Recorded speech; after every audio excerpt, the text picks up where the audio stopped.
I was at a pub lately, and they had a note up above the bar that said, "Because no truly great stories start with, and we were drinking a pint of water," which is true, unless, of course, you're from Uganda.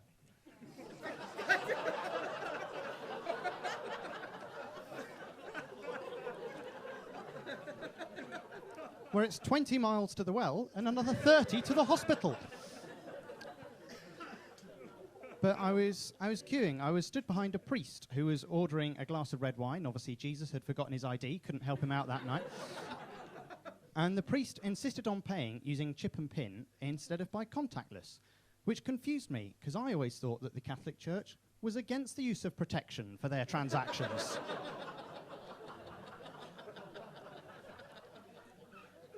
But he said to me, "It's not that. I just don't believe in contactless. Because if you can't see it, how do you know it's real?" But I've been going to a lot of pubs lately because the comedy's been going well. And I recently got commissioned to write a script for the BBC. And I got my feedback letter today, and I wanted to share it with you. It says, "Dear Mr. Sanders, thank you for completing, as requested, your script for Countryfile. Whilst we enjoyed your submission on freshwater lobsters, Countryfile does not condone the mocking or demonisation of individuals, especially those with a history of suing, even if, as stated in your cover letter, they're now dead. Kind regards, Janet Winter, BBC Productions." And I'm not really sure what's wrong with it, to be honest, so I thought I'd bring it with me and see if we could work it out together. It says, "The American signal crayfish are perhaps the worst invasive species that the UK has ever seen after they were introduced by the people of Runcorn."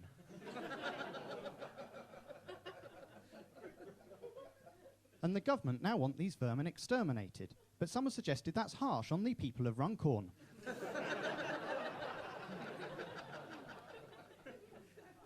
Their introduction, made by two farmers, made both local and national news, as it was the first time since 1928 that two people from Runcorn had introduced something to this world that wasn't of direct lineage to a shared grandparent. And since their introduction, the crayfish have overrun the River Mersey, and there are now more shells on the riverbed than if America had attempted to install democracy. And the government now wants the crayfish eradicated, as the invasive American crayfish, who deserve to die, are killing our native British crayfish, who deserve to live because they were there first. Which is a novel stance for the British government to take. Maybe there's a slogan in that they can paint on their ships next time they sail to South Africa. Kenya, India, Sri Lanka, Australia. But not the Falklands are ours! And the other reason that the government want the crayfish removed is because since their introduction to Runcorn, they've continually burrowed into riverbanks, and no one knows why. But in fairness, if you're to drop me into Runcorn, surrounded by nothing but the prospect of eternity in Runcorn, who can blame them for wanting to bury themselves head first into a dark, damp hole? That, or maybe they were an alternative counterculture to Margaret Thatcher, digging a new hole for everyone she closed. But not only does this burrowing cause bank collapse on a scale rivaled only by Gordon Brown, it also excavates fine sediment into the river, and where rivers used to run crystal clear, they're now dark brown and stuffed full of fine powder, resembling a 2008 Katie Price.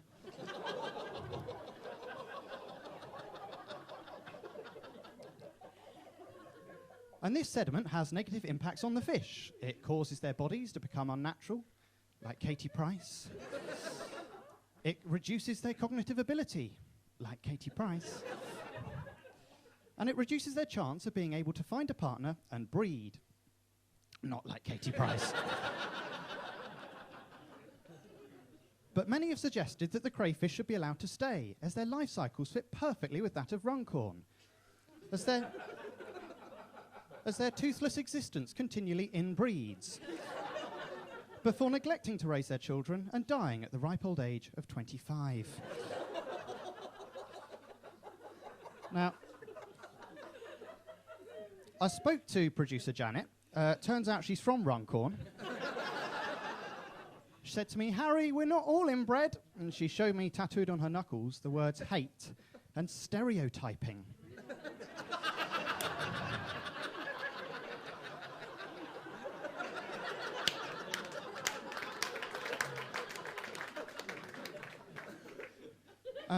But initially, I was glad that my script got rejected, because having worked for a week with the BBC, I now trust anything that Countryfile says less than I'd trust Lord Lucan's life insurance policy being cashed in by Kate and Jerry McCann.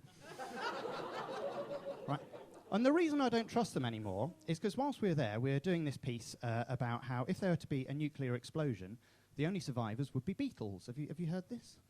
Well, I found that hard to believe, given that John and George were unable to survive the world under normal conditions. And let's face it, explosions and radiation are hardly their strong point. But anyway, it turns out that part of that script actually got accepted for Countryfile for the grounds of diversity purposes, because I've got bipolar disorder, and it meant that the BBC could then meet their mental health criteria, which is bonkers, right? But at least the BBC are doing something about it. Not like ITV. Did any of you guys see ITV's news coverage of Sir Lenny Henry's knighthood? Sir Lenny Henry, knighted for services to diversity in television, was interviewed while they played in footage of TV chef Ainsley Harriott. I watched it for research for this. Do not. But anyway, I was wondering whether this was a genuine mistake by ITV, or if they just wanted to recognise Ainsley for that fantastic acting he did in that TV series, Luther.